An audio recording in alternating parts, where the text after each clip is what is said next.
En el año 33 habían crucificado a nuestro Señor Jesucristo y se reúnen en el año 43, 10 años después, 9 judíos, entre ellos Herodes Agripa.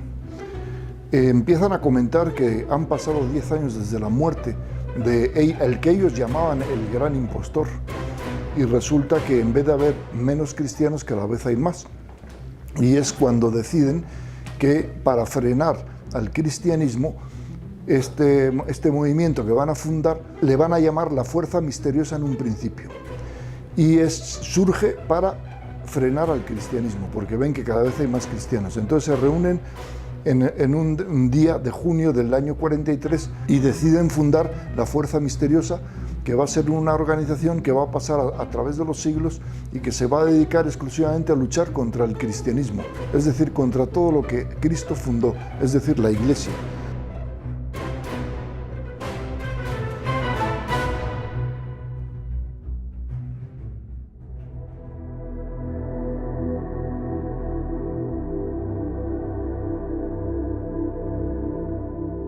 Ellos dicen, vamos a hacerla con mucho simbolismo, 33 grados de la masonería o fuerza misteriosa al principio, porque él vivió 33 años y en sus 33 años nos dejó el Evangelio.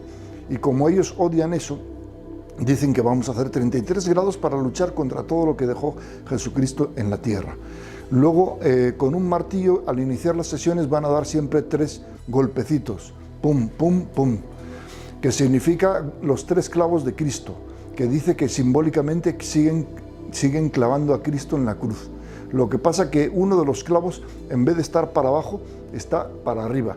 Es decir, que significa que el clavo de los pies está para arriba y Cristo cabeza abajo. O sea, que ellos lo ponen al revés, la cruz invertida. Ese es uno de los simbolismos de los martillazos que dan en las logias masónicas cuando se inicia la sesión.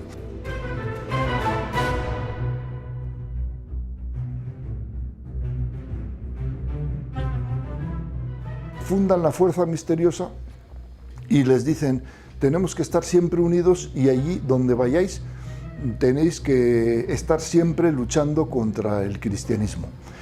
Como saben, en el año 70 hay una revuelta en Israel y las fuerzas romanas aplastan esa revuelta y llega la dispersión o diáspora.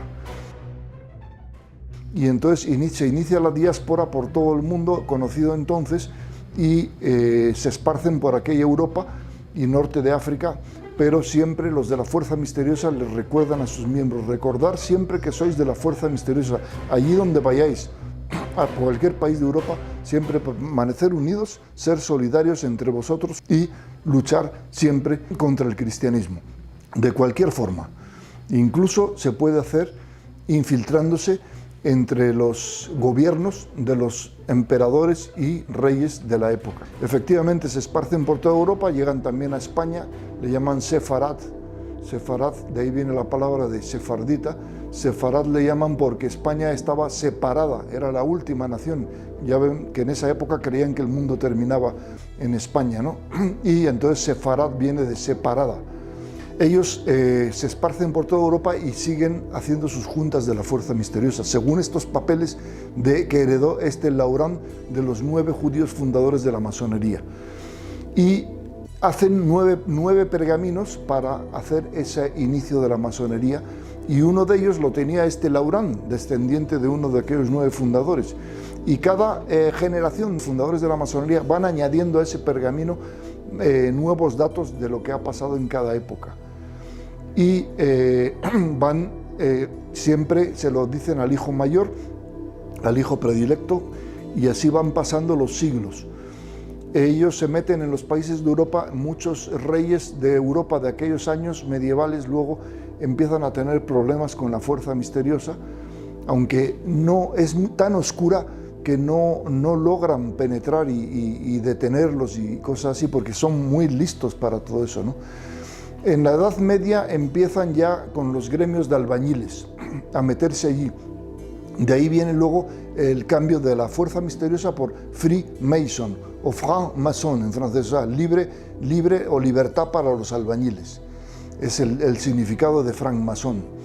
En el fondo no es nada más que un cuento más, una mentira más, hacer ver que ellos hacen cosas buenas para ayudar al gremio de albañiles, pero en realidad es golpear a la Iglesia. Con ese objetivo nace la masonería, es destruir la obra de Cristo.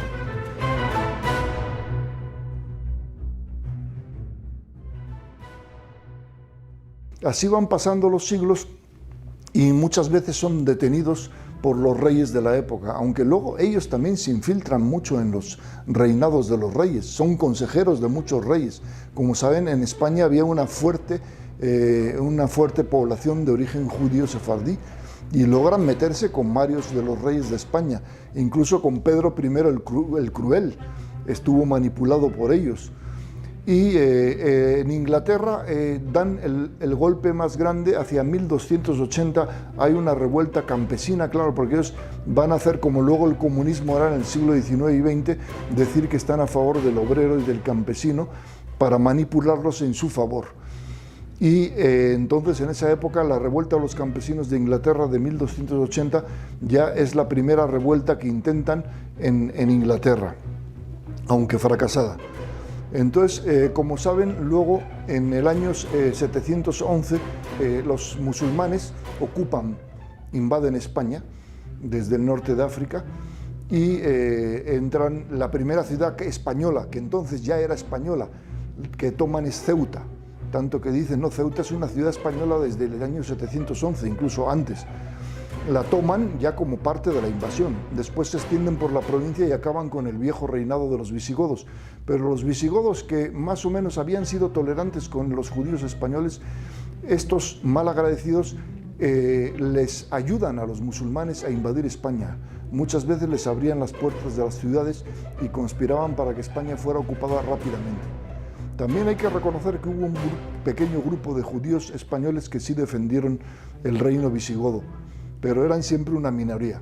La mayoría de los judíos siempre se ponían de parte del enemigo del invasor con tal de que destruyeran el cristianismo. Así ocupan toda la península y ocupan cargos en los gobiernos musulmanes de la ciudad, sobre todo de Córdoba, en los califatos de Córdoba y otros ocupan muchos cargos los judíos al lado de los musulmanes. Como saben, luego enseguida inicia la reconquista desde Asturias, el mar Cantábrico, toda la zona esa, luego el reino de Navarra, inicia la reconquista y va a durar muchos siglos la reconquista, como ya saben, pero son tan hábiles que empiezan también a estar presentes no solo en los gobernadores musulmanes, sino también en los cristianos. Se meten también con los reyes cristianos del norte a estar de consejeros, médicos y otros cargos, y así ellos como que vemos que juegan a las dos barajas, ¿no? Vamos con el mundo musulmán, con el mundo cristiano, pero, ojo, ellos siempre influyen en el mundo musulmán para que persigan a los cristianos y se destruyan sus iglesias.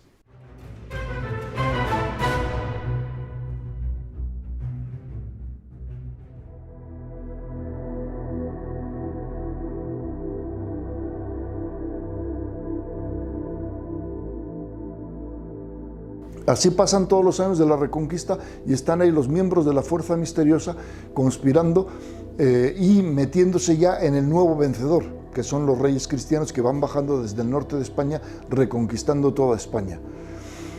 Así vemos que una vez terminada la reconquista por los reyes católicos, vemos que también ahí hay gente metida entre los reinados de los reyes católicos. Entonces, sabiendo todo esto, los reyes católicos decretan en 1492 el decreto de expulsión. Pero los reyes católicos, ellos dicen que todo aquel judío que se convierta al cristianismo ya no será expulsado. Entonces aprovechan esa oportunidad. Se dice que hubo, entre esa masa de población judío, hubo 3 porciones. Hubo los judíos que se convirtieron de verdad, que se hicieron católicos de verdad, que luego se mezclaron con el resto del pueblo español y que de ahí podemos venir muchos de nosotros. Luego estaban los judíos que se convirtieron de mentiras, solamente para quedarse en España y siguieron conspirando. Y luego estuvo los judíos que no quisieron convertirse para nada y que fueron expulsados y fueron a otros países, incluso a Turquía, al norte de África. Entonces los judíos que se quedan como falsos conversos son los que van a seguir la conspiración de la fuerza misteriosa. Más adelante ellos seguirán apoyando a los enemigos de los reyes católicos. Es Inglaterra el enemigo del siglo XVI, el enemigo principal. Como saben, allá estaba el rey Enrique VIII de Inglaterra, que se había casado y como su mujer no le había dado hijos varones, quiere anular ese matrimonio. Consulta con el Papa y le dice que no. Pero curiosamente consulta con varios rabinos judíos, incluso no solo de Londres, sino de Venecia, de Roma, de Viena, y esos le dicen que sí, que él era un rey, que casi era igual que el Papa y que debía de fundar su propia iglesia. Estos le aconsejan a Enrique VIII que rompa con el Papa y efectivamente Enrique VIII rompe con el Papa y funda su propia iglesia, la iglesia anglicana. Ese es un gran golpe que nos da la fuerza misteriosa contra el cristianismo, el rompimiento de la Iglesia Católica en Inglaterra. Ya antes, en 1517, también a Martín Lutero, aquel monje católico agustino, rebelde y soberbio, le habían aconsejado también. Le habían dicho, ellos influyeron para que escribiera la Biblia, luego la Biblia evangélica, la Biblia protestante, esa que luego, y recortaban las cosas que no les convenía y así apoyan a Lutero para que también se separe de Roma. Como saben, Lutero pone 90 tesis en la puerta de su iglesia y los enviados del Papa de Roma los estudian y dicen, la mayoría, menos 25, creo que fueron 25 o 26, son condenables. La mayoría son condenables y menos 25. Y entonces es cuando el Papa le dice a Lutero que se vuelva a la comunión de la iglesia, pero él se pone soberbio y dice que no. Y entonces le manda ya al Papa la excomunión y rompe con él. Muchos de los príncipes alemanes, porque Alemania no existía, eran condados y alemanes, le siguen a Lutero, pero no tanto por sus ideas, sino porque Lutero empieza a perseguir a la Iglesia Católica apoyado por la fuerza misteriosa y a robar muchas tierras y conventos de la Iglesia en Alemania. Es entonces cuando muchos de los príncipes alemanes le apoyan, pero diciendo, bueno, pero tú me vas a dar estas tierras a mí y estas a mí y este convento a mí, o sea, por la codicia, por el valor material, deciden unirse a Lutero, muchos príncipes alemanes, y empiezan unas terribles guerras civiles en Alemania entre protestantes y católicos, que luego tendrá que intervenir el emperador Carlos I de España y V de Alemania, esas famosas guerras, pero la fuerza misteriosa seguía ahí haciendo daño.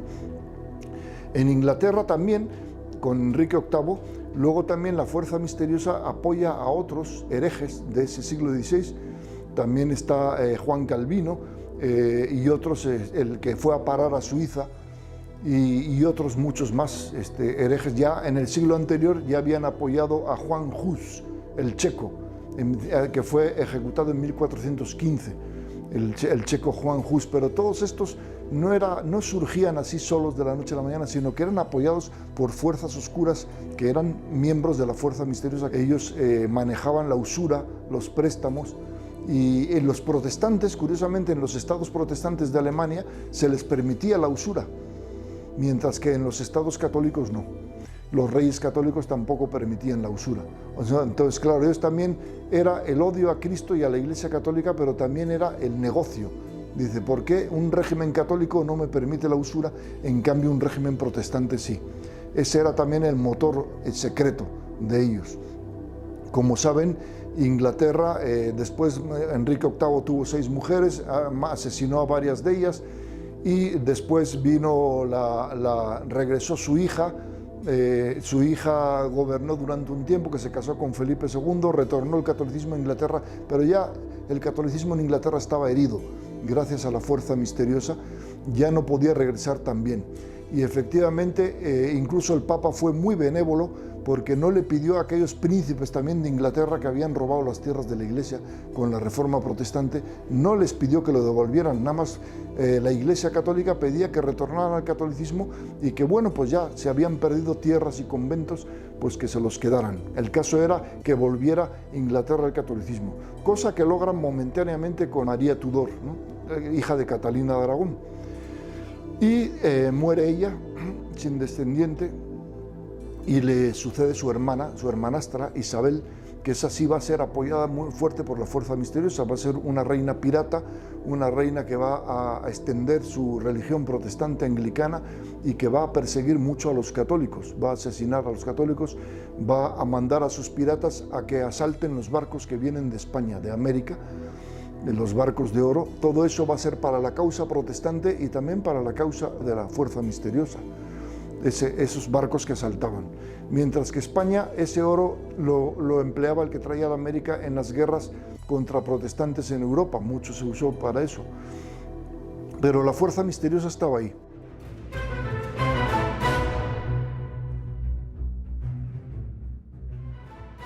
El golpe decisivo de la fuerza misteriosa para ocupar ya bien el poder va a ser en el siglo siguiente.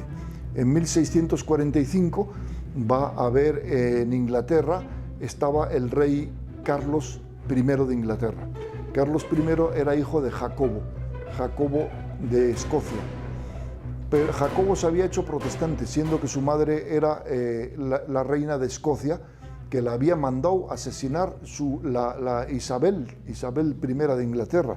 Pero este se hace protestante por acomodaticio y le hereda el trono a su hijo Carlos I, que en un principio también era protestante, luego se casó con una católica francesa y como que retornaba al catolicismo, pero el problema principal era que él tenía que pedir prestado a los usureros estos banqueros de Inglaterra, y decía, un país así no se puede gobernar yo teniéndole que pagar intereses más intereses y intereses a estos usureros. Y entonces es cuando decide que el control del dinero lo tenía que tener él, y se lo pide al Congreso británico. El Congreso, que estaba ya lleno de diputados masones, le niega, y entonces él decide disolver el Congreso, disuelve el Congreso y estalla la guerra civil. Estalla la guerra civil entre el rey Carlos I y luego los de la fuerza misteriosa apoyan a un general británico llamado Oliverio Cromwell. Cromwell, que era de origen protestante, también era masón, Manasseh ben Israel, le apoya con dinero para ganar esa guerra civil británica. Y en 1648 termina la guerra con el triunfo de Cromwell. Cae prisionero el rey Carlos I y, como saben, es ejecutado y le cortan la cabeza. Así acaban con ese pequeño intento de restablecer el catolicismo en Inglaterra. Primero había sido la hija de Enrique, María Tudor, luego es este pequeño intento de este Carlos I, que en un principio fue protestante, pero que luego, gracias a su mujer, estaba volviendo al catolicismo, pero él, para ellos, comete la cosa de que intenta quitarle el control monetario a los banqueros de aquella época. Y entonces ese es el motivo principal por el cual lo ejecutan. Cromwell gobierna 10 años con una dictadura férrea en la que, instigados por la fuerza misteriosa, asesina a miles y miles de católicos de Inglaterra, y también no solo de Inglaterra, Irlanda estaba ocupada por ellos, hace unas matanzas tremendas en Irlanda. Y luego Cromwell es el que dice, el español es el enemigo a vencer, el español que ha evangelizado el continente americano. Entonces él enfoca todas sus baterías a atacar a España, principalmente, como no tenía suficiente fuerza como para una invasión, con los barcos de piratas ingleses, atacan en el Atlántico mientras atravesaban el mar con el oro que venía de América y otros valores. Pero es el enemigo principal de España. Ahí es el poderío de la fuerza misteriosa, el primer poder efectivo y fuerte que logran llegar al poder en un país. Es decir, Inglaterra se hace, digamos, masónica desde Cromwell, se hace con ese poder que va a ser para golpear a España, porque España es el hijo fiel de la Iglesia Católica. Francia también lo era, pero Francia ya empezaba a flaquear. El rey Francisco I, aunque se decía muy católico, le hacía la guerra a Carlos. En vez de unir sus fuerzas como católicos contra Inglaterra y contra todos estos, no. Al contrario, España luego luchaba en el Mediterráneo y en Argelia contra los turcos, contra el Islam que avanzaba. Sabemos la batalla de Lepante en 1571, en la cual España mandó los barcos y fue decisiva para frenar al Islam, que se extendía por Europa. También el Islam ya había atacado por la zona de Bulgaria y Rumanía, y también había atacado hacia Budapest, y habían logrado conquistar Budapest y estaban asediando Viena. Gracias al emperador Carlos logran rechazar a los musulmanes, si no Viena hubiera caído. Pero mientras la fuerza misteriosa actuaba y Francia no quería ser amiga de España, aunque eran dos reyes católicos. La fuerza misteriosa estaba también ya metida en Francia. Allí, como saben, estaba el duque de Guisa, que era del Partido Católico, mientras que por otro lado estaba el almirante Gaspar de Coligny, que era protestante y masón. Hacían unas pequeñas guerras civiles en Francia que parecía que iban a ganar los protestantes, pero luego, gracias a la intervención del rey Felipe II en el siglo XVI, logra tomar París y restablecer el catolicismo en Francia. Si no, Francia hubiera caído en esa época también. En Francia tratan de inventar la religión del galicanismo, así como en Inglaterra era anglicanismo, en Francia galicanismo. Pero fracasa. Francia no cae en manos de estos señores gracias a la intervención de España del rey católico Felipe II. Lo van a dejar para más adelante.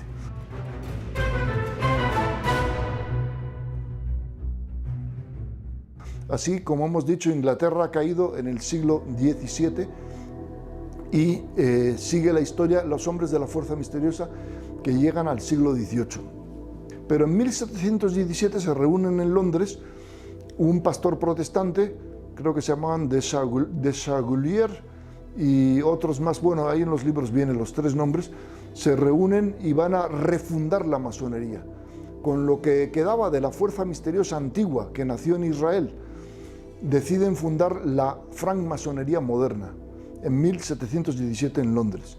Esta francmasonería moderna todavía va a ser más abiertamente anticristiana y sobre todo va a tener en sus filas a muchos, llamémosles cristianos entre comillas. Entonces, en Inglaterra están felices porque ahí tienen el poder. Ya los reyes desde Cromwell, con la excepción de un intento que hubo de recuperar el poder después de la muerte de Cromwell, ya todos son de la masonería inglesa, y en Inglaterra son felices porque ese es el país que van a hacer ellos fuerte. Ellos habían fundado el Banco de Londres, que lo controlaban ellos ya hacia 1690, y el Banco de Londres va a ser el único que va a tener el poder de manejar el dinero y el manejar los préstamos. El primer endeudado va a ser siempre el rey o el gobierno de Inglaterra. Entonces, claro, como me debes un gran favor, pues tienes que obedecerme. Es el trato secreto, ¿no? En la colonia las 13 colonias de Estados Unidos, que nada más era un país muy pequeño, que lo demás pertenecía a la Nueva España, o sea, lo que ahora es México, Nueva España y a España, al virreinato de la Nueva España, circulaba allí la nota colonial, se llamaba. Entonces hay que quitarles esa autonomía a la nota colonial y hay que imponer la libra inglesa. Y les prestaremos libras para que así se produzcan intereses más intereses más intereses. Entonces, cuando los colonos americanos o nacidos ya en Estados Unidos ven que no les convenía a su bolsillo, entonces es cuando inician la Guerra de Independencia, en 1776 hasta 1784. Es una guerra de independencia, como vemos, no es tanto por una cosa patriótica, mucho menos religiosa, sino por una cosa monetaria, por una cosa material, porque me están cobrando impuestos con ese estado económico que nos quieren imponer desde Londres. Entonces empieza la guerra famosa de independencia americana, pero aquí hay masones a los dos lados, masones de Inglaterra y masones de las colonias americanas. Es un pleito, digamos, entre sus hermanos masones, pero solamente por el dinero, porque ellos quieren tener su propio dinero, que luego va a ser el dólar, y los otros la libra. El dólar, como sabemos, luego lo controlarán ellos también, cuando Washington, que era masón, les da por 20 años el poder a los particulares. y luego ya en 1814 les quitan ese poder para que lo maneje el Banco de los Estados Unidos, porque decían que eso no debía estar en manos de particulares. Y es en ese momento cuando hay una invasión desde el Canadá, que todavía era colonia de Inglaterra, atacan otra vez a los Estados Unidos, lo invaden y queda en una guerra como de empate. Quedan empatados por varios años, en 1811 hasta 1814 están empatados, y les dicen los ingleses, mientras no den ustedes el poder a los particulares, dicen ellos, pues no vamos a irnos nunca de aquí. Y efectivamente, cuando el Congreso americano se reúne y le da el poder a los particulares de que los particulares deben de manejar el Banco de los Estados Unidos, entonces es cuando Inglaterra se retira y le concede la segunda independencia a los Estados Unidos. Pero mientras tanto, la fuerza misteriosa, llamada ya francmasonería, tenía su poder principal en Inglaterra y luego en Estados Unidos. Por eso vamos a ver cómo esos dos países protestantes van a ser los más principales que va a usar la masonería en contra de los países católicos.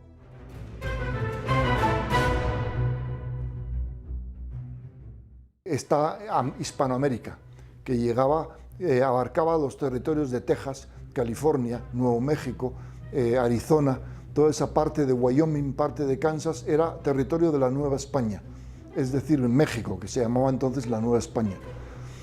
Y ellos ambicionaban expandirse hacia el sur, y todavía más por su odio contra el catolicismo. España había estado ahí 300 años evangelizando, que no es colonia, lo de España no eran colonias, era evangelizando. ¿Por qué no eran colonias? Porque los habitantes de América eran ciudadanos españoles, se les llamaba españoles americanos o españoles peninsulares. Tenían los derechos, aunque claro, siempre había algún abuso de los criollos, que eran los hijos de españoles, o algún que otro español, pero en realidad las leyes de Indias que habían dejado los reyes católicos y otras leyes daban derecho a ciudadanos, ya sean indios o mestizos de las tierras de América. Pero lo que más odiaban ellos era que fuera un territorio extensamente poblado por católicos. Entonces, como saben ya, desde el siglo XVI habían inventado la leyenda negra contra España, desprestigiándola, y ahora es cuando deciden que había que quitarle todos esos territorios a España, decirlo, vamos a hacer que se independicen todos esos 4 virreinatos que existían, el virreinato de la Nueva España con la Capitanía General de Guatemala, lo que ahora es Centroamérica. El segundo virreinato era el virreinato de la Nueva Granada, que era Colombia, Panamá, Ecuador y la Capitanía General de Venezuela. Luego estaba el virreinato de Lima, que era lo que ahora es Perú y Bolivia, y la Capitanía General de Chile. Y el último virreinato, que se creó ya más tarde, era el virreinato del Río de la Plata, que era Argentina con Paraguay y Uruguay. Esos 4 virreinatos llenos de población católica eran independientes, había la moneda de curso, el peso plata y a veces también el peso oro. Y entonces tenían que separarlos de España. Y la masonería principalmente inglesa, empezaba a meterse allí en esos países para instigar a las guerras de independencia. Ya desde 1767 había sido un golpe muy audaz que dio la masonería, fue la expulsión de los jesuitas. Los jesuitas primero fueron expulsados de Francia por el duque de Choiseul, después fueron expulsados de Portugal por el marqués de Pombal, y en 1767 el conde de Aranda, don Pedro de Abarca y Bolea, que era primer ministro de Carlos III, decide inventar mentiras contra los jesuitas que conspiraban contra el rey, y entonces que había que expulsarlos, y Carlos III da el decreto de expulsión de los jesuitas en 1767, no solamente de España, sino de todos los territorios hispanoamericanos, porque ya hemos dicho que era la España peninsular y la España americana. Entonces llega ese decreto a la Nueva España un 24 de junio de 1767 y empiezan el virrey de entonces, que se llamaba el Marqués de Croix, manda soldados que ya habían desembarcado previamente 2 años antes, porque esos territorios se mantenían con muy poca tropa, no necesitaban la tropa, la población indígena era católica, aceptaba todos los gobiernos de los virreyes católicos, Tenían incluso ellos muchas prebendas. Las tierras comunales, que eran de su propiedad, donde no se podía meter ningún español, las trabajaban ellas, las sembraban ellos y iban luego a los mercados y alhóndigas a vender todos esos productos. Entonces la población vivía bien en aquellos virreinatos, principalmente el de la Nueva España, que es lo que ahora es México. Entonces había que meter la insidia. El primer golpe de la masonería era la expulsión de los jesuitas. Cuando deciden perseguirlos, sobre todo en la Nueva España, los van a buscar hasta los desiertos de California. Aunque hubo algunos jesuitas que se escondieron, fueron escondidos por los indios que los admiraban y los amaban, y se quedaron ahí 3 o 4 escondidos. Y el resto fueron enviados a la Ciudad de México, de la Ciudad de México al puerto de Veracruz, y ahí metidos en un barco y mandados hacia el Vaticano.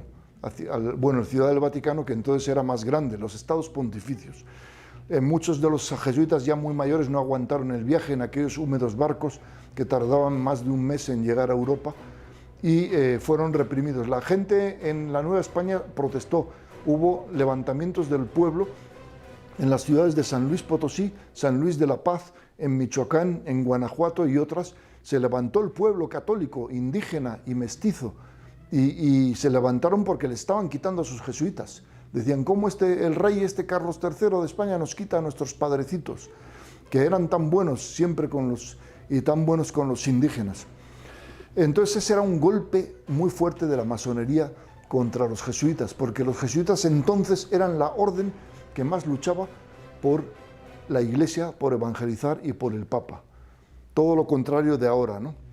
El caso es que ya luego dijo Voltaire, el enciclopedista francés, ya lo dijo, para darle un golpe bueno a la Iglesia, primero hay que destruir a los jesuitas y después destruiremos a la Iglesia. Y así pasará el tiempo, pasarán los años y los siglos y se cumplirán esas palabras de Voltaire. No olvidemos que Voltaire era masón. Todos los enciclopedistas de aquella Francia eran masones, Voltaire, d'Alembert, Montesquieu, todos aquellos eran Juan Jacobo Rousseau, todos pertenecían a la logia masónica y estaban haciendo ya la Revolución Francesa antes de la Revolución con sus libros y con sus malas ideas, envenenando ya a la gente y al pueblo. Como saben, este golpe de la expulsión de los jesuitas va a hacer mucho daño porque una buena parte del norte de México quedará todavía a medias, sin evangelizar, es decir, muchas tribus del norte, apaches, comanches de la zona de Texas, no llegaron a recibir el evangelio por el golpe que les dio, porque los que vivían ahí, los más valientes eran los jesuitas, vivían en aquellos territorios del norte de México, hoy sur de Estados Unidos, incluso muchos a veces jugándose la vida, evangelizando a los indios más salvajes de aquellas tierras, ¿no?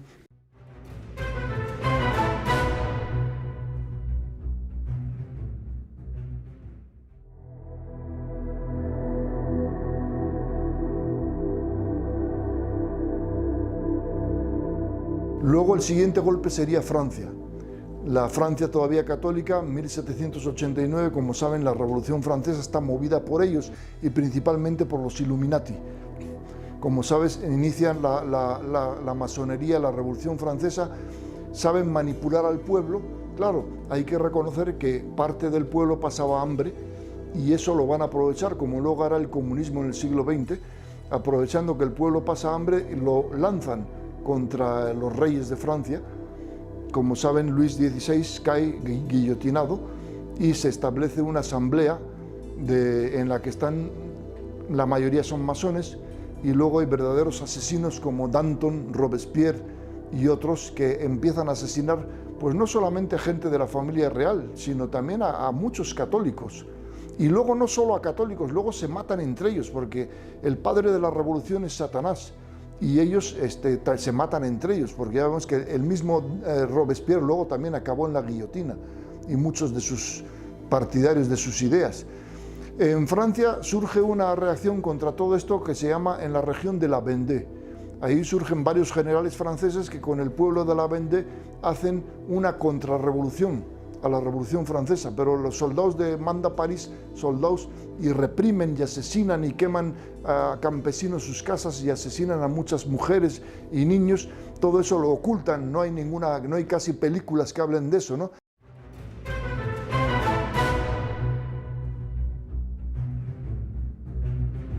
Las independencias de América, la primera empieza Francisco de Miranda. Este era un criollo, es decir, sus padres eran de las Islas Canarias y él había nacido en Venezuela, en la Capitanía General de Venezuela. Entonces este había nacido en Venezuela y empieza la guerra en Venezuela para independizar esa parte. Es por supuesto apoyado por Inglaterra, por el dinero de Inglaterra. Era un hombre que viajaba mucho, era como el Che Guevara del siglo XVIII y parte del XIX. Pues este señor, con mucho dinero de Inglaterra, empieza su guerra en Venezuela, empieza su guerrilla, va ahí tratando de levantar al pueblo católico de Venezuela, no le hacen mucho caso hasta que un día es derrotado y detenido y mandado a España en 1814 a la prisión del puerto de Santa María en Cádiz, donde va a fallecer. Pero yo muchas veces me he preguntado, pero este Miranda, con todos los crímenes que cometió, era para que lo hubieran ejecutado, pena de muerte, entonces era. Pero resulta que no. ¿Por qué? Porque tenía padrinos masones que ya estaban infiltrados en el mismo ejército y gobierno español. Entonces esos padrinos masones le libraron de la pena de muerte y lo tuvieron en la prisión, donde ya murió, como la esperanza de que igual le pudieran ayudar para que escapara. Simón Bolívar, que en un principio fue masón, pero luego ya en sus años de madurez se dio cuenta de lo pérfida que era la masonería y rompió con la masonería. Así, por todo el continente hispanoamericano van a surgir caudillitos de masones que van a tratar de romper la unidad de España, la España americana, y después de 10 o 12 o 13 años de guerra lo van a lograr con el apoyo de la masonería inglesa y después también la norteamericana. La masonería inglesa quería quitar a España de esas tierras para debilitar el imperio católico español y para luego meterse, ellos también lo hacían por el comercio, ¿no? Querían comerciar y explotar aquellas ricas regiones de la Hispanoamérica, querían explotarlas ellos, como luego lo harán una vez que, entre comillas, se independizan de España, para depender económicamente de Inglaterra primero, de esos bancos usureros de Inglaterra, el Barclay Bank y otros, y después de los bancos usureros de Estados Unidos, que siempre estaban detrás los hombres estos que hemos nombrado varias veces.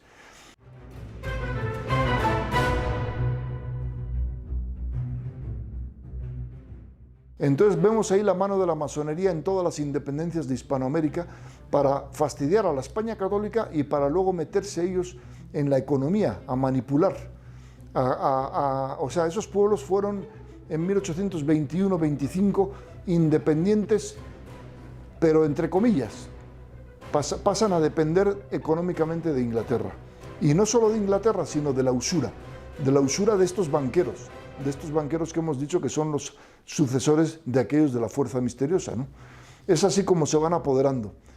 Luego, como saben, la Revolución Francesa mata al rey, luego acaba en la orgía de sangre, luego viene Napoleón. Napoleón en un principio fue masón, pero le pasó lo mismo que a Bolívar, que se dio cuenta de lo pérfida y lo mala que es la masonería, y Napoleón se revuelve contra la masonería, y es cuando se le echan encima.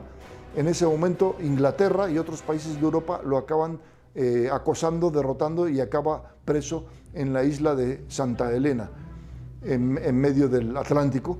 E incluso ahí vivía bien en una casa para él, con una guardia de soldados británicos y un coronel, un general británico que le solía visitar, pero parece que se ha investigado últimamente que Napoleón en el vino le iban metiendo una sustancia que le iban envenenando, porque parece que han descubierto restos de veneno entre sus huesos. Ahora que ya ven que en estos tiempos modernos se puede analizar un cadáver de hace 100, 200 o 300 años y se queda ahí restos de veneno todavía, ¿no? Entonces parece que luego lo eliminaron. O sea, fue una persona que al principio sí fue masón, pero luego se revolvió contra ellos. Lo mismo que Bolívar. Bolívar también murió en 1830, triste, porque vio que cuando independizó el virreinato de Nueva Granada, formó otro país grande que se llamó la Gran Colombia, que se componía de Colombia, Panamá, Venezuela y Ecuador. Pero la masonería no quería países fuertes, y entonces es cuando deciden, con el traidor general José Antonio Páez, se separa Venezuela. Luego está Juan José Flores, se separa Ecuador, y en Colombia está el general Santander, todos masones. Van separando para hacer países pequeñitos y dominados por Inglaterra. Así va a pasar también con el virreinato de Lima y con Bolivia, y va a pasar luego con Argentina, Paraguay y Uruguay, hacer países pequeños, porque la masonería no le interesaba tan fuertes virreinatos que había dejado España. Lo mismo va a pasar con Centroamérica.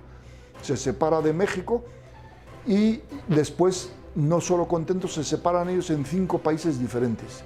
Y México, como saben, perderá los territorios primero por el sur y luego por el norte, cuando la masonería mexicana desguarnece los territorios de California, la Alta California, Texas, los deja con pequeñas guarniciones y los norteamericanos aprovechan para atacar en la guerra de 1846 y robarse todos esos territorios.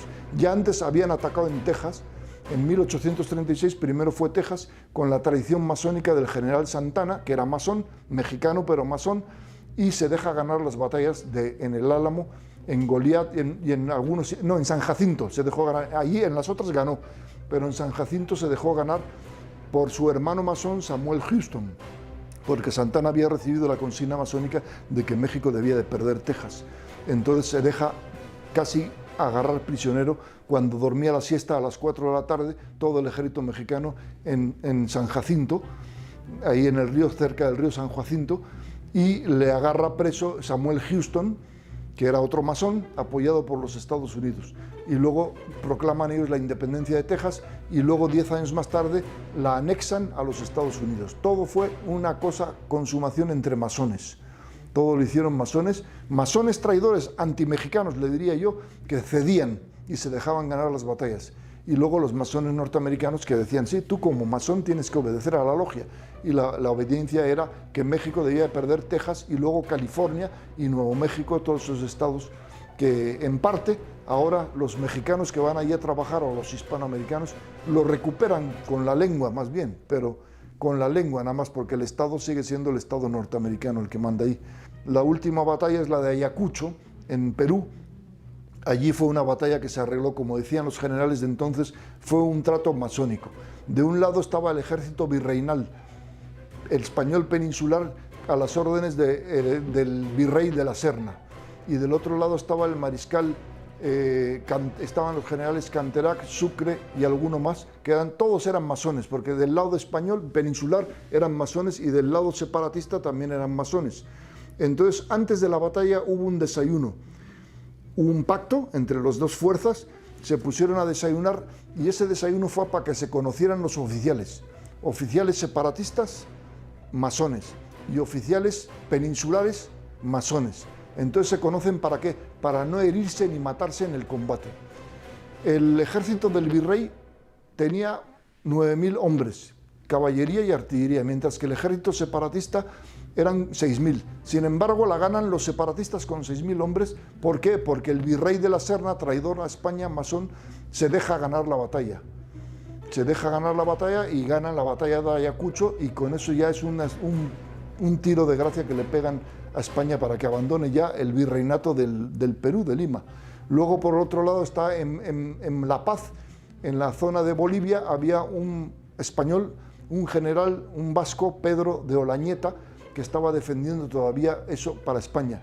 Sin embargo, lo traicionan en una batalla, que lo asesinan por la espalda el coronel Medinaceli, que era masón, que era de su tropa, le dispara y cae muerto en esa batalla, y entonces también luego ya cae Bolivia del lado separatista. También luego Perú y Bolivia, al independizarse de España, forman una federación que se llamó la Federación Perú-Bolivia, pero apenas va a durar 10 o 12 años, porque la masonería, ya hemos dicho, no quería países fuertes, querían países pequeños, y se separan Perú por un lado y Bolivia como por otro.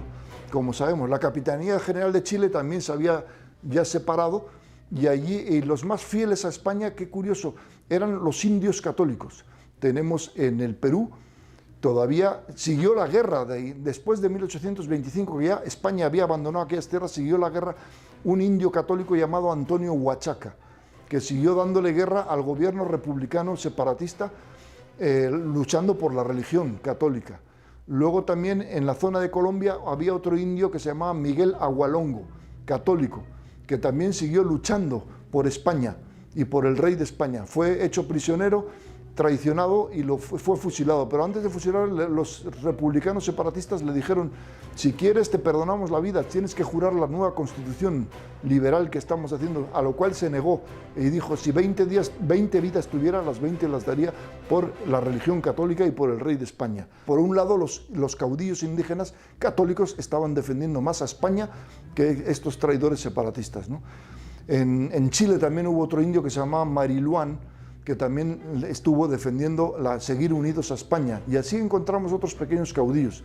Mientras había traidores, en Chile encontramos al traidor Rafael Maroto, masón, que estaba también haciendo que España perdiera las batallas. Este Maroto luego se infiltraría en la Primera Guerra Carlista en la corte de Don Carlos y estaría mandando las tropas carlistas en la Primera Guerra Carlista, y luego fue el que traicionó a Don Carlos para hacer el famoso abrazo de Vergara, con su hermano masón, el general también Espartero, que también estuvo en América y se dejaba ganar las batallas. Ahí se habían conocido los dos en las logias masónicas, y esos eran peninsulares, como vemos. Había españoles peninsulares traicionando a España y españoles indios que estaban defendiendo a España mucho más que los peninsulares.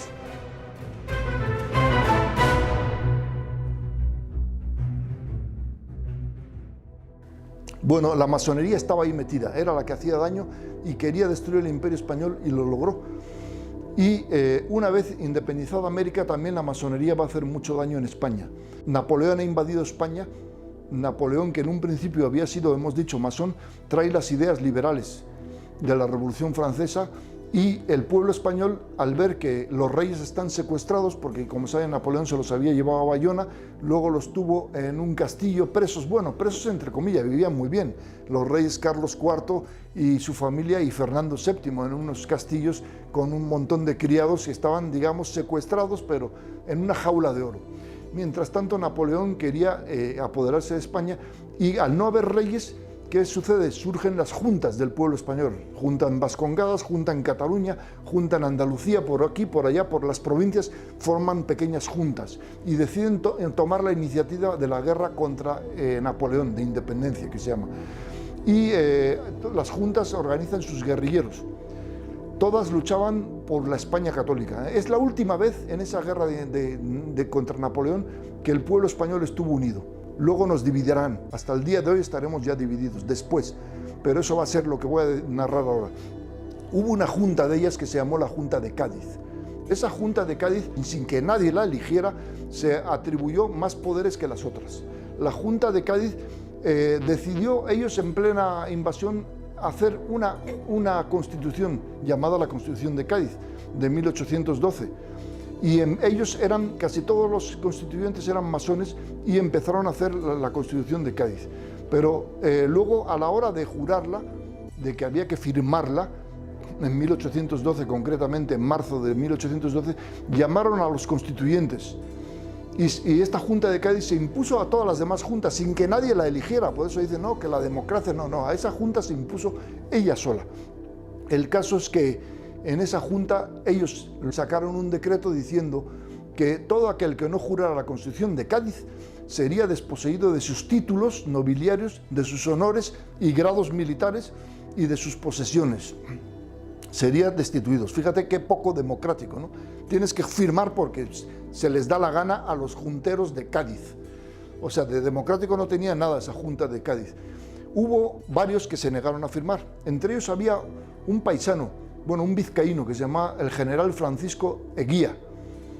Este general, muy católico, dijo: yo no voy a firmar. Ah, pues entonces a usted se le va a quitar el cargo de general, y tuvo que salir, exiliarse un tiempo. Eguía. Y al final, como saben, el ejército francés se retiró, fue perdiendo batallas, hasta que en 1814 fue liberado Fernando VII y volvió a España. Volvió a España Fernando VII, su viaje de regreso lo hizo muy lentamente, porque le estaban explicando por las ciudades donde pasaban cómo estaba la situación.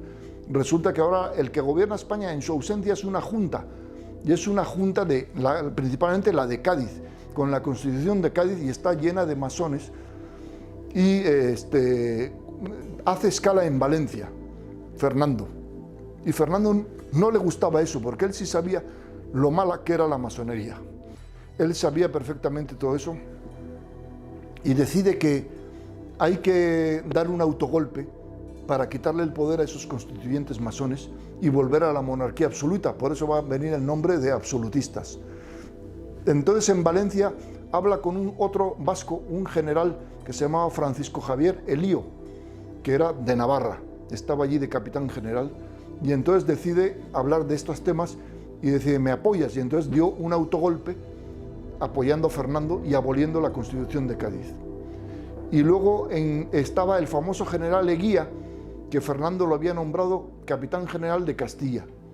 Y entonces él avanza por Castilla, había regresado y avanza hacia Madrid. Toma Madrid y también se adhiere al autogolpe que habían dado en Valencia y manda a detener a todos los diputados masones que había en las Cortes. Argüelles y algunos más los manda a detener y consuman el autogolpe en favor de Fernando y el absolutismo, y empiezan a meter en prisión a todos estos masones que se habían apoderado de España por medio de esta Constitución de Cádiz y otras, y también por la influencia del ejército francés, que eran también revolucionarios. El caso es que Fernando regresa a Madrid y por fin retorna, digamos, el catolicismo. Pero desde 1814 que está Fernando VII, todos los años la masonería le organiza revueltas por toda España. Las logias masónicas están activas por toda España. Hay revueltas en Madrid, hay una del coronel Vidal, que era masón, pero que es eliminada por el mismo general Elío, que los manda a fusilar, y así hay algunas pequeñas revueltas. La masonería está ahora contra Fernando y ya han hecho mucho daño en América, que todavía están culminando las guerras separatistas, y ahora es contra la misma España. Y cuando ya Fernando tiene poder y está preparando un ejército en Cabezas de San Juan, en Cádiz, dice, va a embarcar un ejército poderoso, porque le están diciendo, estamos perdiendo todos los virreinatos de América. Y le dicen a Fernando, ¿cuál es el más próspero y el mejor para mantener? Le dicen, pues indudablemente el de la Nueva España, lo que hoy es México. La Nueva España, que era el doble de lo que ahora es México, ¿no? Con Centroamérica y los territorios de Texas y California. Entonces es cuando deciden preparar un poderoso ejército en Cabezas de San Juan para embarcar desde Cádiz, desde el puerto de Cádiz hacia América, para por lo menos intentar retener la Nueva España. Y cuando ya estaba ahí ese poderoso ejército para embarcar para América, un traidor masón, el coronel Riego, da un autogolpe y esas tropas las emplea no para ir a América, sino para emplearlas contra Fernando VII. Y entonces Rafael del Riego da un golpe contra Fernando y le obligan otra vez a jurar la Constitución de Cádiz en 1820. Todo eso fue en enero de 1820. Allí había un joven en Cádiz que se llamaba Juan Álvarez Méndez, luego conocido como Mendizábal, que era de origen conocido hebreo, judío, también masón. Y el caso es que se apoya a Riego, y en 1821 vuelve a estallar la guerra civil. Bueno, ya se consideraba guerras civiles las guerras de América. Son las primeras guerras civiles de los españoles americanos separándose de la España peninsular. En 1820 estalla la guerra entre los realistas o conservadores o católicos contra los liberales o constitucionalistas. Y esa guerra dura de 1821 al 23. Están muy fuertes los liberales, pero ahí surge el Ejército de la Fe, que es el ejército conservador y que está luchando para que vuelva a abolirse la Constitución masónica de Cádiz. Como había retornado el catolicismo a Francia, en 1820 piden ayuda, y es cuando el general Francisco Eguía, aquel famoso general que dio el golpe en Madrid, el que se negó a jurar la Constitución de Cádiz, ese entra por el paso de Beovia con el ejército francés para ayudar a Fernando a restablecer el catolicismo. Y efectivamente en 1823 entran por Beovia y van, pero dicen los libros y crónicas de aquella época que por los pueblos donde pasaban eran vitoreados por el pueblo, porque volvían. Esta vez los franceses ya no venían como Napoleón, sino venían a restablecer el catolicismo que los liberales de Cádiz estaban tratando, los masones de Cádiz estaban tratando ya de imponer su laicismo. Entonces eran aplaudidos por el pueblo humilde, estos soldados franceses y el general Eguía, y restablecen ya el reinado otra vez de Fernando en 1823. Antes de eso, quiero hacer un detalle aquí en mi tierra, en San Sebastián. cuando los franceses estaban ya pasando la frontera, avanzando hacia San Sebastián, allí en el Monte Urgul había un castillo militar. Bueno, todavía existe el castillo, solo que ahora ya es un parque. Y allí, una noche antes de que entraran las tropas católicas, absolutistas, para liberar San Sebastián, un oficial masón de la guarnición de San Sebastián sacó a siete frailes y un presbítero del convento de San Telmo, los subieron al Monte Urgul y los despeñaron hacia el mar. Ahí los asesinaron, eso lo narro en mi libro. Los despeñaron como una venganza, diciendo: ya, nosotros nos vamos, pero estos los matamos, a 8 sacerdotes. Entonces ya había persecución contra los sacerdotes en esa guerra, instigados por la masonería.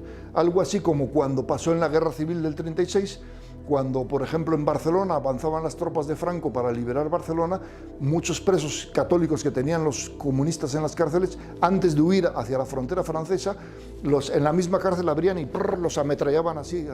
Ahí mataron a mucha gente, cuando los comunistas en su huida.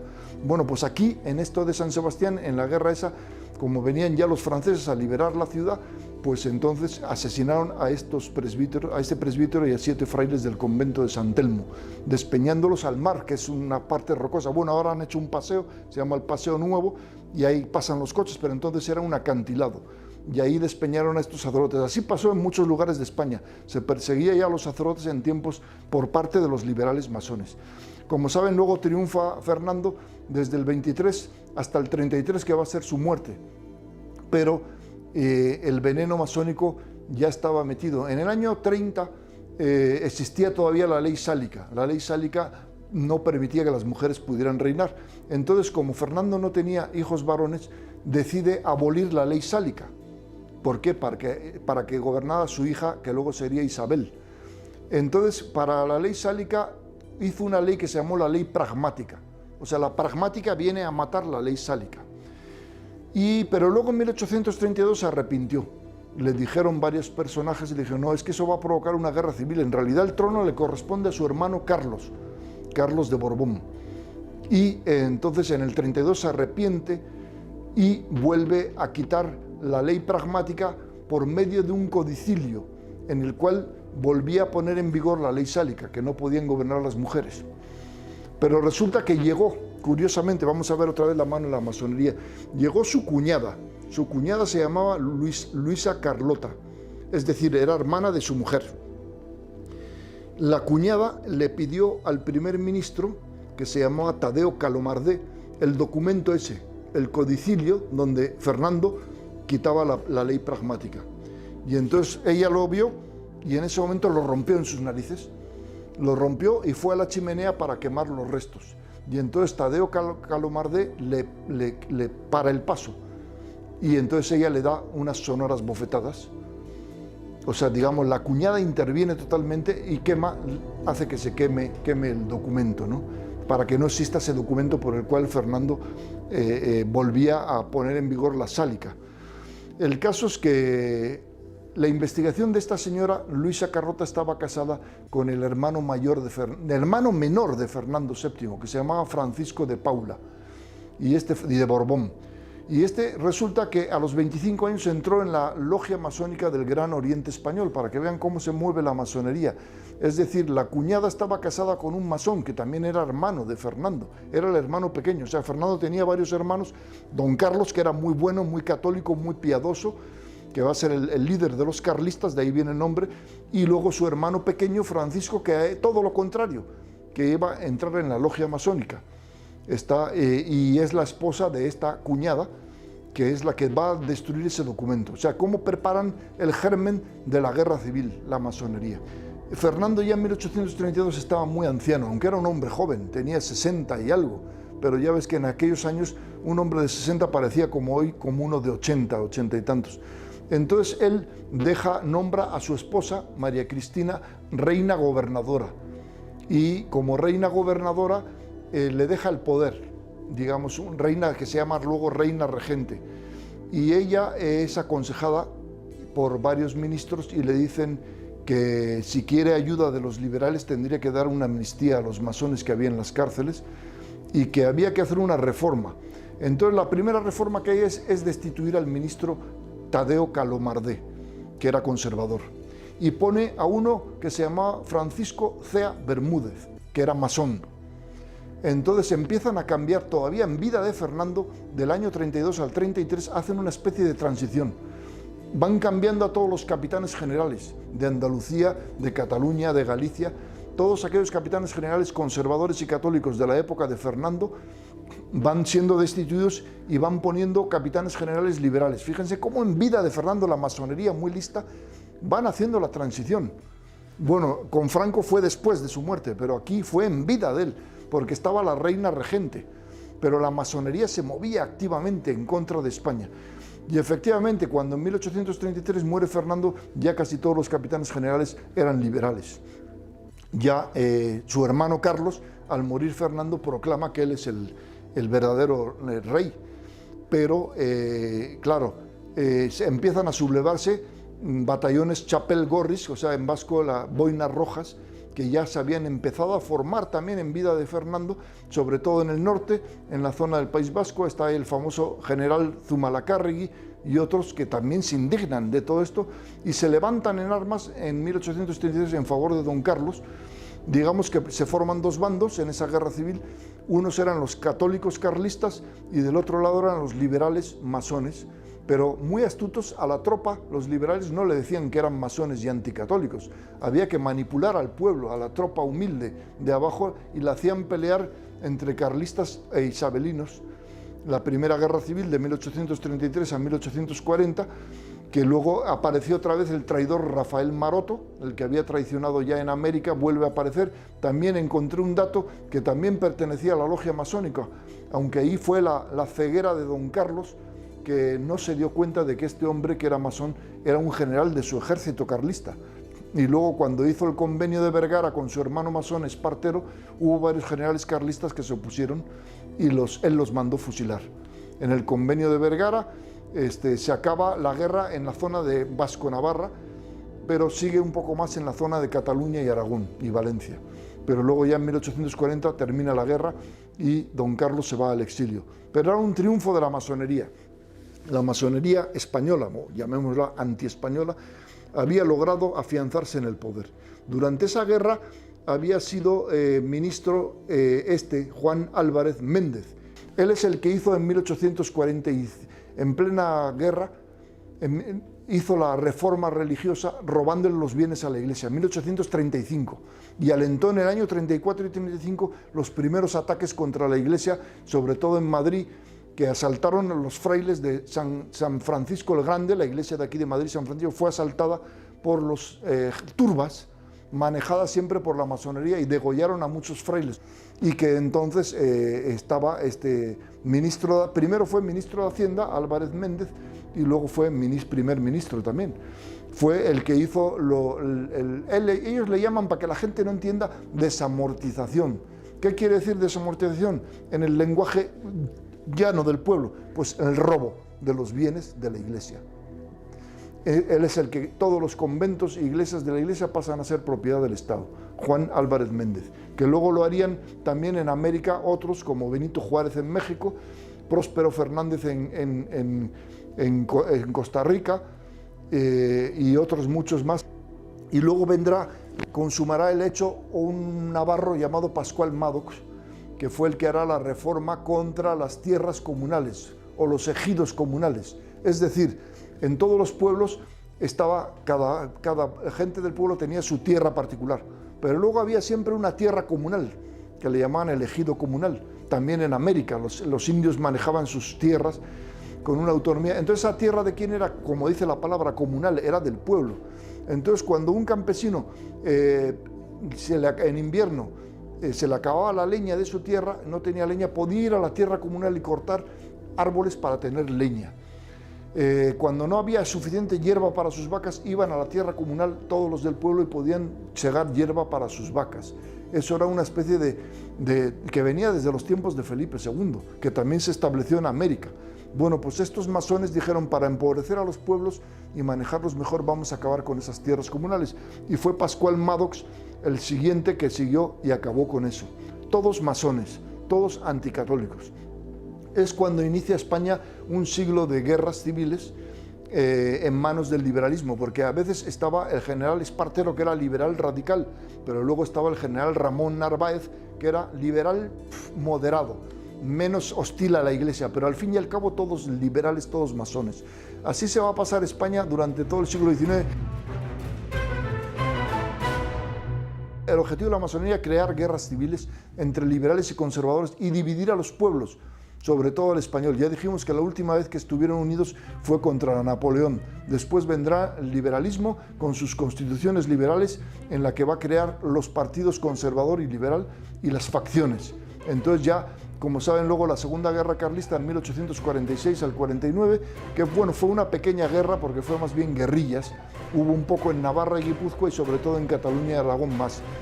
Y después la guerra última tercera, la de 1872 al 76, ya había venido primero la Revolución del 68, promovida por la masonería, para decirle a Isabel II, la reina esta liberal, que se había apoyado en un principio su madre en los masones, luego le dieron una patada y le hicieron la Revolución del 68, porque ellos, en realidad, la masonería, su esencia no es monárquica, es republicana.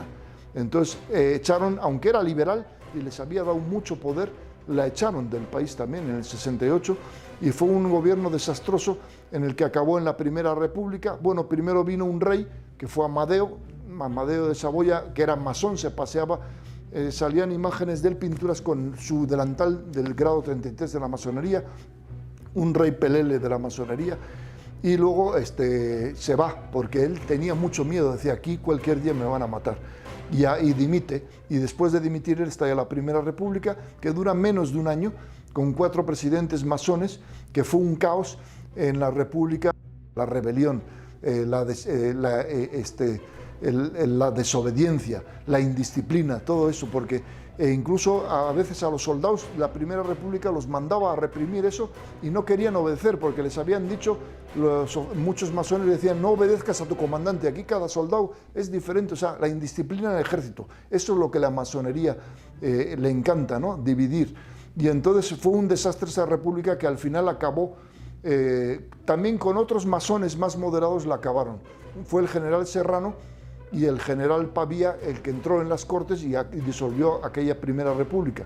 Los dos eran masones, Serrano y Pavía. Lo que pasa es que no eran tan radicales, eran, digamos, como diríamos ahora, masones de centro-derecha, y los otros eran masones de izquierda y de extrema izquierda, los que iban siempre contra la Iglesia. Estos otros eran masones más moderados. El caso es que acaban con la República y hay un gobierno de transición hasta el general Martínez Campos da un golpe de Estado en Sagunto y proclama ya a final de año, en diciembre, al rey Alfonso XII, que volviera aquel rey liberal.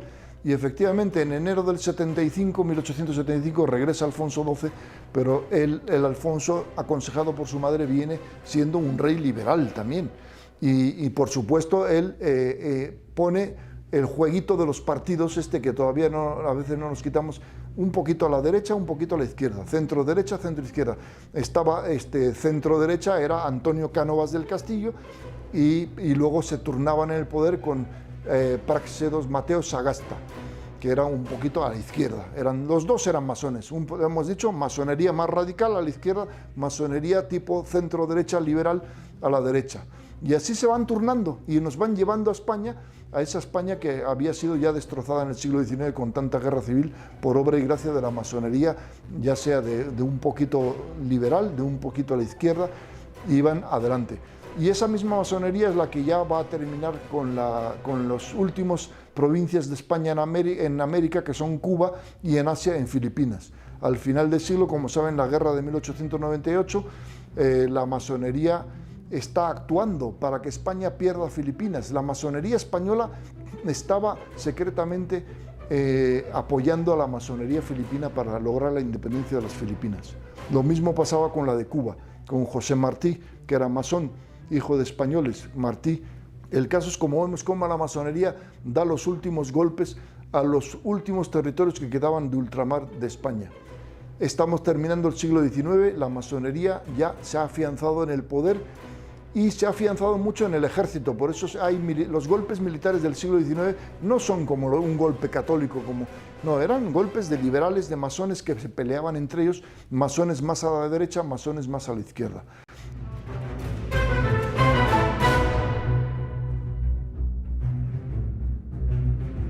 Así entra el siglo XX, bueno, muere, como saben, Alfonso XII y deja a su viuda esperando al que luego sería Alfonso XIII. También reyes tibios, liberales. Se decía Alfonso XII católico, pero cuando el mismo Papa Pío IX había condenado al catolicismo liberal. Hay una encíclica que condena catolicismo liberal 40 veces si es menester, dice el Papa Pío IX, y es justo cuando Alfonso XII decía que él era un católico liberal. El caso es que el liberalismo era una peste en España que unas veces se disfrazaba más radical, con la masonería radical, o más moderado, con el liberalismo de centro, digamos, centro-derecha. Entra el principio del siglo XX, por supuesto, todo el siglo XIX los gobiernos liberales habían causado una tremenda pobreza en España. Una pobreza porque, como saben, se habían robado las tierras comunales, ya no existían, se habían vendido a extranjeros y entonces se había empobrecido al pueblo. Se notaban mucho más las clases sociales que antes, que en los tiempos de los reyes antiguos. Entonces, esa pobreza que crean ellos, y no solo en España, sino en toda Hispanoamérica, la va a aprovechar la nueva ideología de Carlos Marx. La nueva ideología que va a ser el comunismo, el socialismo y el comunismo, dos brazos de Carlos Marx. Uno más radical, como siempre saben hacer ellos, más radical el comunismo, y otro un poquito más moderado, el socialismo, para cuando falla el otro. Entonces, en el siglo XX ya empieza a alborotar mucho el comunismo. En aquella España de principios del siglo XX hay atentados contra Alfonso XIII, que diga, pero son atentados de anarcomasones también, el famoso aquel de Mateo Morral en 1906 contra la carroza real el día de su boda, que luego en un principio se creyó que se había suicidado cuando se sabe que lo asesinaron, dicen que para que no hablara. ¿Por qué? Pertenecía también a la logia, era anarquista y masón. El caso es que aquella España convulsa, pobre, empobrecida por el siglo XIX y que inicia el siglo XX con una tremenda y una gran diferencia de las clases sociales, llega a desembocar en Alfonso XIII, en su cobardía, aquel 14 de abril que hubo unas elecciones que eran municipales, ojo, eran unas elecciones municipales, no era para ver si venía la República o no, eran municipales, pero claro, los alcaldes y concejales de izquierda ganaron las grandes ciudades como Madrid, Barcelona, Bilbao, Valencia, Sevilla, y en cambio en los pueblos y las ciudades ganó las concejales de derecha, que en realidad hubo más concejales de derecha que de la izquierda, pero como los concejales de derecha eran en el área rural, en ciudades como Burgos, Salamanca, Zamora y los otros en las ciudades más industriales, entonces la masonería movió a las masas para salir a la calle el 14 de abril y empezaron a pedir la República. Y efectivamente Alfonso XIII, que era un cobarde, se acobarda. Él tenía muy presente, todavía apenas habían pasado 10 o 11 años de la muerte del zar de Rusia, y decía yo, mejor me voy. Pero muy zorro, él va y se va, pero en un discurso que deja, me voy, pero no renuncio a mis derechos. Me voy momentáneamente a ver si se apacigua esto del pueblo español. Y se va pues a un exilio también dorado, a vivir bien. Se va a Italia, a Roma, a vivir muy bien. Y entonces la República, como saben, enseguida es controlada ya en el poder por la masonería. Como saben, Manuel Azaña era masón y muchos diputados eran masones. Por un lado estaban también los socialistas y comunistas, y luego vuelve en el 34 en unas elecciones vuelve el centro derecha con Alejandro Lerroux y todos estos, pero era un centro derecha también liberal, también eran masones, o sea que tanto centro derecha como la izquierda era una república masónica. Y el plan era ir pasando los pasos para dar cabida al comunismo. La masonería quería favorecer el comunismo. Y es cuando, como saben muchas personas, ¿no?, el 18 de julio se levanta el ejército con Francisco Franco al frente, se levanta contra la República para un alzamiento para acabar con esa república masónica. Como saben, habían perseguido a la iglesia, habían quemado iglesias, perseguían a los sacerdotes en aquella república que era masónica y avanzaba hacia el comunismo. Como saben, el alzamiento, como ya habíamos dicho que venía desde el siglo XIX, ya el ejército no era un ejército unido, era un ejército dividido, liberal, y había muchos masones. Entonces parte de esos militares masones son leales a la República y se enfrentan los dos ejércitos, el ejército nacional católico de Franco y el ejército liberal, y marxista de la República. Y deriva, como saben, en la guerra civil, que dura 3 años, 36 al 39, y el comunismo y la masonería luchan juntos contra el catolicismo. Como saben, una persecución tremenda, son asesinados cerca de 7-8 mil sacerdotes y monjas, muchísimos miles de católicos son asesinados en Paracuellos por los comunistas como Santiago Carrillo. En muchas provincias de España son asesinados católicos por el hecho de serlo. La masonería instiga, son asesinados a 13 obispos también, y la masonería y el comunismo están detrás. Había que acabar con el catolicismo, con la Iglesia. Gracias a Dios triunfa el general Franco, gana la guerra civil. Como saben, luego ya en los 39 años de Franco levantó la economía de España y prohibió lo que debe de prohibir todo gobernante católico, la masonería y el marxismo. Y levantó a España hasta el día de su muerte, que nombró a Juan Carlos para sucederle, pero Juan Carlos le debía de traicionar. Después de su muerte, Juan Carlos, que era aconsejado por Henry Kissinger, lo primero que va a traicionar, que ahora nos llega el problema, va a ser al zar español. Cuando inició la Marcha Verde, en 1985, Franco estaba agonizando ya en su enfermedad. Entonces tomó posesión como jefe de Estado Juan Carlos. Todavía no era rey, pero estaba con el artículo ese que decía que tomaría posesión. Y Juan Carlos, muy zorro, fue a Layún con los militares españoles a darles palmaditas. Sí, tranquilos, que vamos a defender el zar. Y por el otro lado, hablaba por teléfono con Kissinger y le decía, no, tranquilo, vamos a entregar el zar. Y hubo las conversaciones famosas por ahí del 14-15 de noviembre, todavía Franco agonizando y vivo, las conversaciones de Rabat, en las que Juan Carlos mandó a sus hombres de confianza y le dijo al rey Hassan, tú tranquilo, que en cuanto muera Franco, yo te voy a entregar el zar, déjame unos 3 meses. Y así fue. Franco murió el 20 de noviembre del 75 y el último soldado español salió el 27 de febrero de 1976, salió del zar, causando ese problema y dejando solos a los saharauis, que eran españoles, porque ya hemos dicho que España no tiene colonias. Los ciudadanos de los territorios españoles, como el Sahara, eran una provincia más y eran ciudadanos con carnet de identidad español, lo mismo que los de la Guinea. Eran ciudadanos del Sahara españoles y los saharauis no querían ser marroquíes. El caso es que les traiciona, pero fue Juan Carlos el que ha creado este problema que todavía viene coleando hasta el día de hoy, lo del Sahara. Y claro, Marruecos se envalentonó y dijo, qué bien, ya tenemos el Sahara. Siguiente objetivo, Ceuta y Melilla. Que Ceuta y Melilla están clasificadas como ciudades españoles, ojo, por la ONU. No es como Gibraltar. Gibraltar sí está considerado una colonia británica en territorio español y la ONU le dijo a Inglaterra que tiene que descolonizar, cosa que la Inglaterra masónica hace lo que les da la gana y no lo hace. Mientras que Ceuta y Melilla, como ya dijimos, cuando el año 700 invadieron España los musulmanes, ya eran ciudades españolas, lo único que están al otro lado del mar. Si no hubiera mar y estuvieran pegadas a España, nadie las reclamaría, pero son ciudades españolas. Y ahora el objetivo de este es Ceuta y Melilla, e incluso las Islas Canarias. El caso es que la España del 76 era una España que no tenía deuda. Franco había dejado un país caminando, era la 8ª potencia y 9ª industrial, lo había levantado, había crecido la clase media que no existía en tiempos de Alfonso XIII y la República. La clase media, yo me acuerdo cuando era niño y adolescente, era tan grande que se dividía en, bueno, la clase alta unos poquitos, la clase pobre de abajo unos poquitos, y la clase media era la mayoría del pueblo español, que se dividía en 3, clase media alta, se decía, clase media media y clase media baja. Pero todo era la prosperidad que había dado Franco en sus 39 años. La masonería internacional eso no lo podía ver. Y claro, siempre le estuvo metiendo guerrillas y terrorismo. Ahí está el famoso terrorismo de la ETA y otros grupos, los maquis que también entraban. Todo eso era instigado por la masonería y sobre todo la masonería francesa, que se refugiaban siempre en Francia, los de la ETA. Hasta hace poco, hasta el año 90, tenían ahí sus bases y nadie les decía nada. Ya hacia el año 90 es cuando ya el gobierno francés dijo no pueden estar aquí, tenemos relaciones buenas con un país y no podemos tener aquí terroristas que se esconden en Francia. Y de Francia muchos de la ETA se fueron a Bélgica. El caso es que la masonería siempre hostilizaba a España.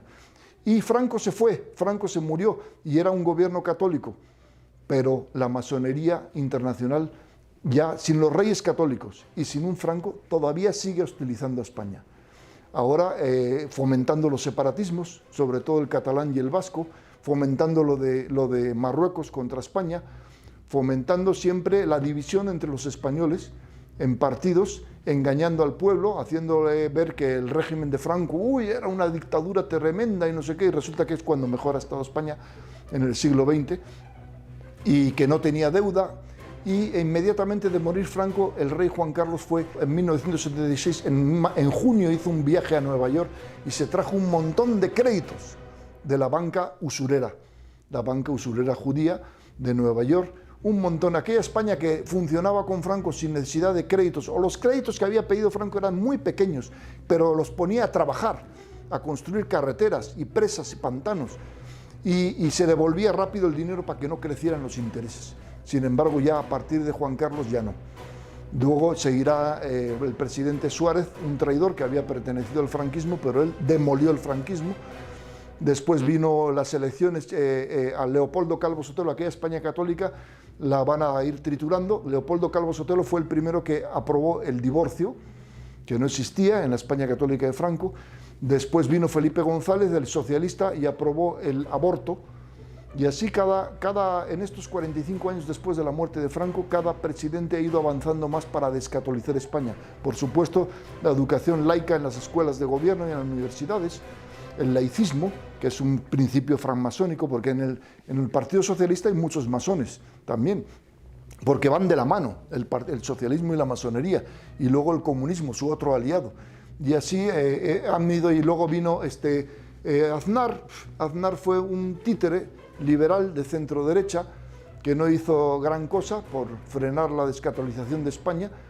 Lo único que hizo fue darle más golpes al terrorismo de la ETA, acabando con varios comandos, pero luego por otro lado abolió el servicio militar y por otro lado firmó que dejar entrar a Ceuta y Melilla miles y miles de marroquíes para ir islamizando esas ciudades españolas, la traición de Aznar. Después de Aznar, como saben, vino Zapatero, que aceleró el aborto para que las niñas de 15 años puedan abortar sin consentimiento de sus padres. Y después vino Rajoy, que fue otro liberal. Ese sí está comprobado, se inició en la masonería, en una logia masónica en México, cuando estaba yo allí en México, supe. Y curiosamente, cuando se hizo masón, ganó las elecciones, pero no hizo gran cosa tampoco. Como vemos, arregló un poquitito la economía, pero seguía dependiendo de Europa y de las grandes multinacionales. Y luego vino detrás de él, como Rajoy ya molestaba, le hicieron esa moción de censura para que ganara Pedro Sánchez, y luego convocó elecciones y las ganó, se cree que con un fraude, y ahí lo tenemos en el poder, y acelera la descatolización, ha acelerado más. Ahora nos acaba de aprobar la ley de eutanasia también. Como saben, la masonería y el socialismo van contra España, con Franco o sin Franco, con reyes católicos o sin reyes católicos. No le perdonan a España el haber evangelizado América. Y ahí, ya en un resumen así, para creo ir terminando, ¿no? Pues la masonería, después de la Revolución en Francia, tuvo mucho poder, porque después los Borbones volvieron a caer. El Luis XX, creo que fue el último rey francés, volvió la masonería al poder. Estuvo un tiempo un pariente de Dios, Luis Felipe de Orleans, también masón, y hubo muchos gobiernos de la República Francesa que aceleraron el paso masónico en Francia, convirtieron a Francia en un país masónico completamente. Y luego en el siglo XX, la Francia masónica, con aquel presidente Poincaré, que también volvió a robar más bienes de la Iglesia francesa. Llegamos al siglo XX con la Segunda Guerra Mundial. El único que dio un respiro fue Pétain, Felipe Pétain. Bueno, como saben, Francia fue invadida por los alemanes. Los alemanes, como sabían que Pétain no era ni comunista ni masón, le dejaron la Francia libre, la Francia de Vichy, capital Vichy, y ahí gobernó un poco copiando a Franco.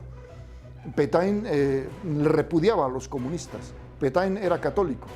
Y entonces en la Francia de Vichy le dejaron esa pequeña Francia, porque, o sea, para que vieran la buena voluntad de los alemanes, que no querían masacrar a Francia, que querían que Pétain gobernara en esa parte. Y otro detalle, los territorios de ultramar franceses se los dejó, es decir, Argelia, Túnez, todo esas, Marruecos francés, Senegal, todo eso se lo permitió a Pétain que lo gobernara él. Dice, ahí está el África francesa, sigue tú. No, y la escuadra francesa se refugió en un puerto de Argelia. Los alemanes se la respetaron. ¿Qué hace un ejército invasor de ocupación? Te quita la escuadra, te quita muchas... No, ¿qué va? Los alemanes respetuosos, la escuadra francesa estaba en un puerto de Argelia, a las órdenes de Pétain. ¿Y quiénes fueron los que la destrozaron y mataron a franceses? Pues la aviación inglesa. Los aliados ingleses, que decían ser aliados de Francia, llegaron un día y bombardearon el puerto, no me acuerdo, no, creo que es Aznalkebir o algo así, donde estaba toda la escuadra francesa, que se la habían respetado los alemanes, y los ingleses destrozaron la escuadra francesa, claro, con el consiguiente muerte de muchos marineros franceses que estaban dentro de los barcos, que murieron ahí ahogados. Y eso fue Inglaterra, su aliado, porque decían que esa escuadra tenían miedo, dicen los ingleses, de que los alemanes la fueran a utilizar. Si los alemanes nunca la utilizaron, se la dejaron ahí. Entonces esa es la masonería inglesa. Como saben, termina la Segunda Guerra Mundial y a Pétain lo condenan a muerte, y después de condenar a muerte le da miedo, dice, no podemos fusilar a Pétain, es un héroe de la Primera Guerra Mundial y la gente lo quiere. Entonces va y dice, bueno, le vamos a condenar a prisión perpetua en la isla de Ye, y ahí va a morir Pétain en un castillo militar en la isla de Ye en el año 59. Es, digamos, el último intento de Francia de recuperar el catolicismo. De Gaulle lo primero que hizo cuando llegó a París fue hacer un gobierno de coalición, y en su gobierno metió a 2 o 3 comunistas, cuando un católico tiene prohibido colaboración total. Lo dice la encíclica Divini Redemptoris del Papa Pío XII.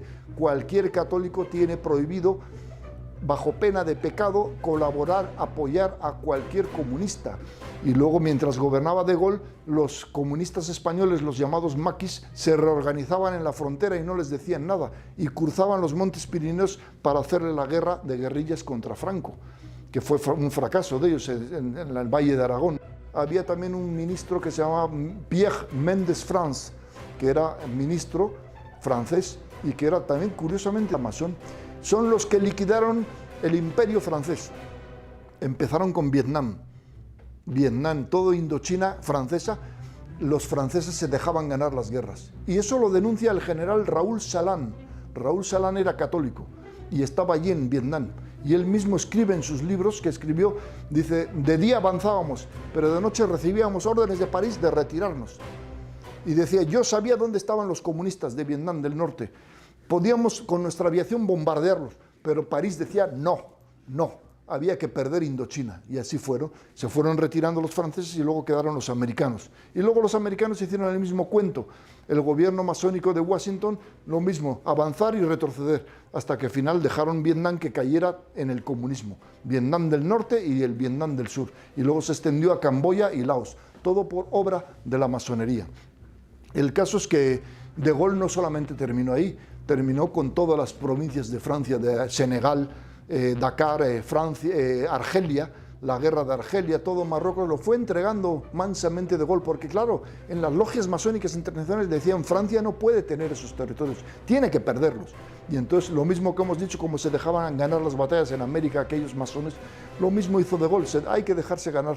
Y allí surgió un intento de golpe de Estado contra De Gaulle, que lo organizó también el general Raoul Salan, el coronel Bastien-Tir y el comandante Lagallarde, que se sublevó en Argelia contra De Gaulle.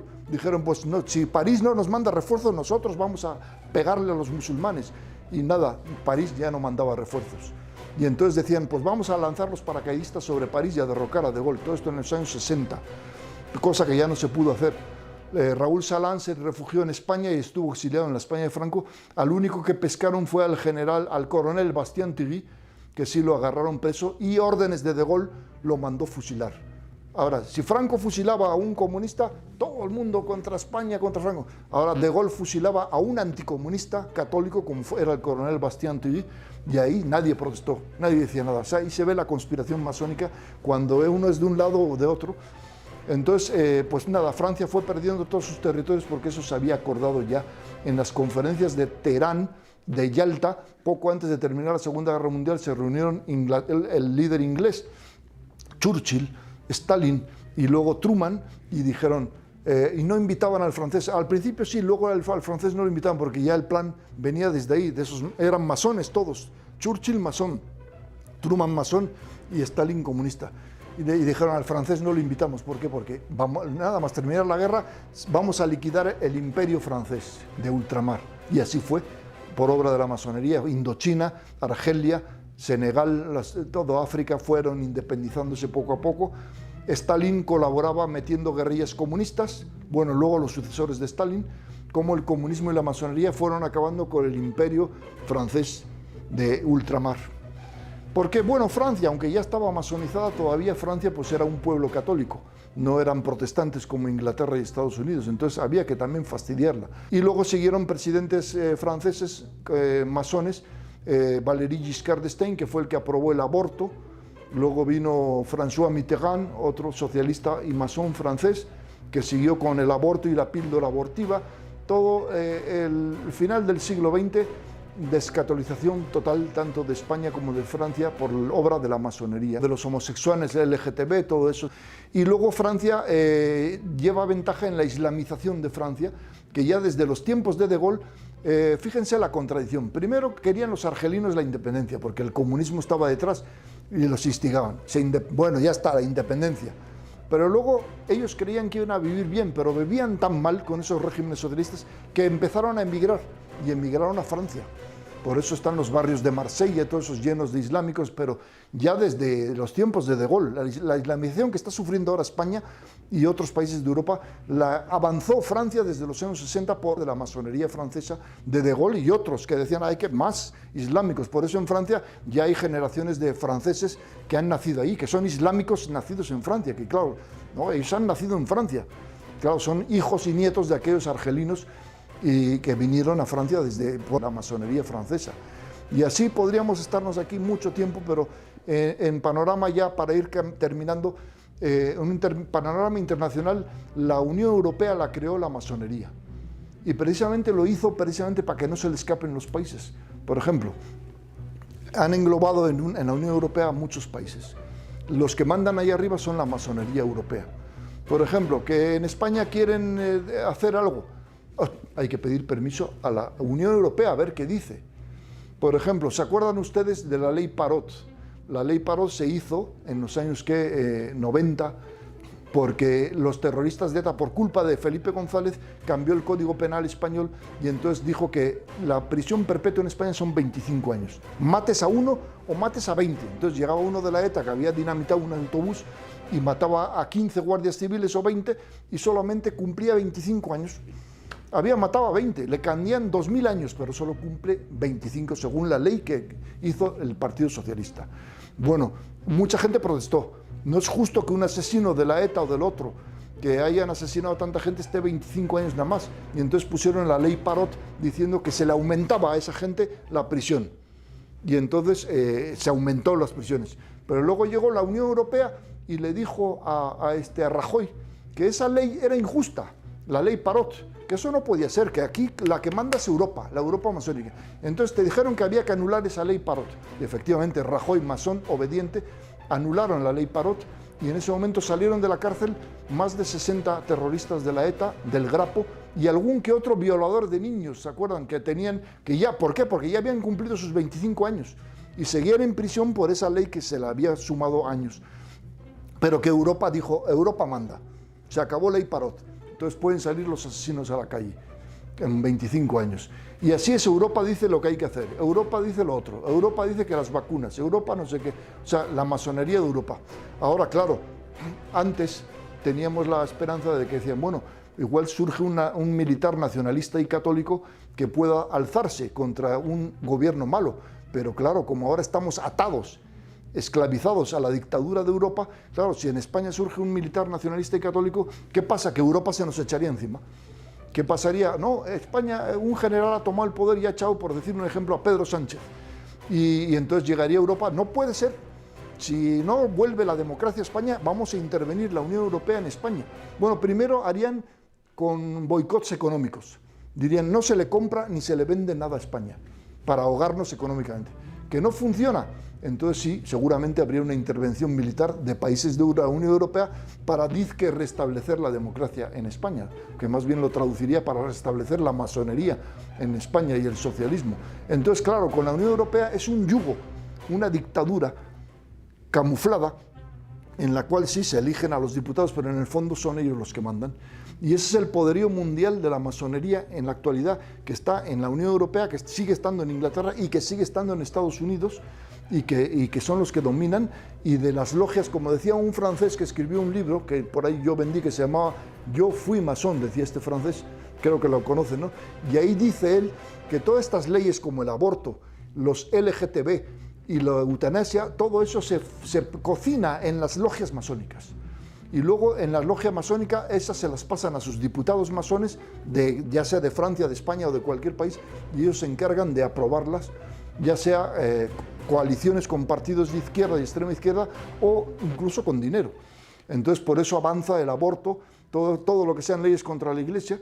Y lo triste, ya para ir terminando, es que la masonería no solamente está en la política internacional del mundo, en la Unión Europea, en Estados Unidos, sino que también, por desgracia, se metió en nuestra Iglesia Católica. Como saben, ya antes del concilio ya había alguno que otro clérigo masón, pero después del concilio fue una fuerza más poderosa, también del marxismo. Ya ven que surgió la teología de liberación por el jesuita Gustavo Gutiérrez, peruano. Escribió esa teología que es el coqueteo con el marxismo, es la teología de liberación. La excusa son los pobres, que Jesucristo viene a liberarnos de la opresión capitalista.